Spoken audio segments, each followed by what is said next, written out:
ஆண்டுக்கு உறுதியாக வேலை கிடைக்கும். இந்த பிஜேபி ஆட்சி ஒன்றியத்தில் டெல்லியில வந்த பிறகு யாருக்கும் 100 நாள் வேலை கொடுக்கறது இல்லை. இந்தியா முழுவதும் அவங்க தான் சம்பளம் கொடுக்கணும். யாருக்கும் 100 நாள் வேலை கொடுக்கறது இல்லை. நாடு முழுவதும் 40 நாள் வேலை கொடுத்தாலே பெரிய விஷயம் என்ற ஒரு நிலையை கொண்டு வருகிறார்கள்.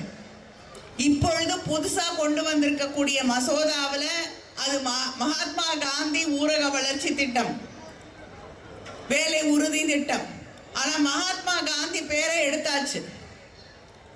வேற ஏதோ நமக்கு வாயில வராத ஒரு பேரா சொல்லி முடியறதுக்குள்ள நமக்கே தலை சுத்தம். அப்படிப்பட்ட ஒரு பேர், அந்த பேர்ல ராம் வரணும்.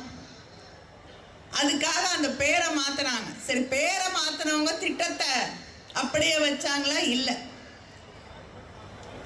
அந்த திட்டத்தை கொஞ்சம் கொஞ்சமாக நிறுத்தி இந்தியா முழுக்க தமிழ்நாட்டில் இருக்கக்கூடிய சகோதரிகள், கிராமப்புறங்களிலே இருக்கக்கூடிய ஏழை மக்கள், கிராமப்புறங்களிலே இருக்கக்கூடிய முதியோர், மாற்றுத்திறனாளிகள் என்று இவர்களுக்கெல்லாம் வேலை வாய்ப்பை வழங்கி கொண்டிருந்த அந்த திட்டத்தை, 100 நாள் திட்டத்தை நிறுத்தக்கூடிய, முற்றிலுமாக தடை செய்யக்கூடிய ஒரு மசோதாவை, சட்டத்தை அங்கே கொண்டு வந்திருக்கிறார்கள். நம்ம அதை தொடர்ந்து எதிர்த்திருக்கிறோம்.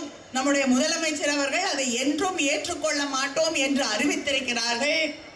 அதை தொடர்ந்து எதிர்த்து கொண்டிருக்கக்கூடிய இயக்கம் திராவிட முன்னேற்ற கழகம். ஆனா பிஜேபியோட கூட்டணி வச்சிருக்காரு எடப்பாடி பழனிசாமி. அவருக்கு அடிக்கடி ஒன்னே ஒண்ணுதான் கேட்பாரு, முதலமைச்சர் என்னோட ஒரே மேடையில ஏறி என்னோட விவாதிக்க வேண்டும் என்று. நான் ஒரே கேள்வி கேட்கிறேன், இந்த 100 நாள் வேலை உறுதி திட்டத்தை அழிக்கக்கூடிய வகையில கொண்டு வரப்பட்ட மசோதாவை பத்தி நீங்க என்ன சொல்றீங்கன்னு எங்களுக்கு தெளிவா பதில் சொல்லுங்க. புதுசா கட்சி ஆரம்பிச்சிருக்காங்க. இந்த மசோதாவை பத்தி எந்த கருத்தும் சொல்லல, எல்லாத்தையும் மாற்றி வாங்குறாங்க. ஆனா கிராமப்புறங்கள்ல இருக்கக்கூடிய இந்த சகோதரிகள், என் கண் முன்னால் இருக்கக்கூடிய இந்த சகோதரிகளுக்கு வேலை தந்து கொண்டிருந்த ஒரு திட்டத்தை